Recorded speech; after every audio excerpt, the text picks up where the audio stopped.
خنده زد بر سبز زار که نوروزی رسید از آسمان از سفر آمد ارسطو نغمه خوان باز شد چشم بنفشه بر بهار زرد و نیلی در کنار چشم سار وقت اگر خواب است بیدارش کنید عاشقانه باز بیدارش کنید عاشقانه باز بیدارش کنید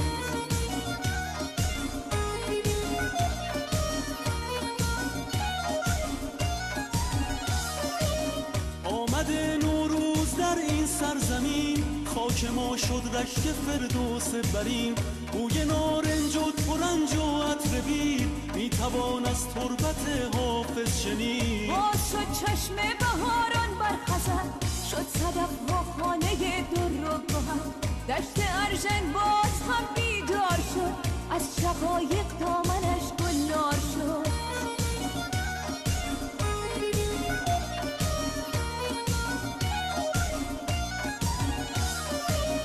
قاصدک آمد که مهمان آمده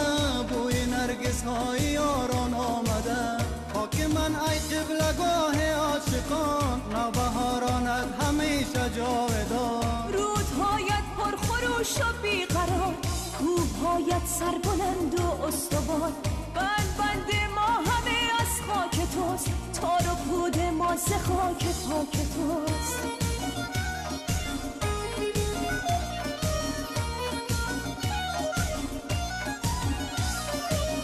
نوبهاران خنده زد بر کوسار گونه زاران شد کنارش چشم سار قطره شبنم به برگ گل چکی شانه زد باد بهاران زلف بید خون پاک عاشقی در جان ماست ریشه این عشق در پیمان ماست هموطن نوروز تو پیروز باد ای وطن هر روز تو نوروز باد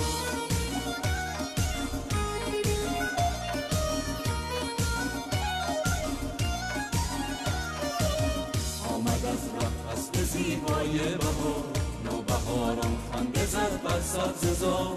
که نوروزی رسید از آسمان از سفر آمد ارسطو نغمه خوان آسمان برداشت زیر ابروی عشق پر شده دنیا ز عطر و بوی عشق وقت اگر خواب است بیدارش کنید عاشقانه باز بیدارش کنید عاشقانه باز بیدارش کنید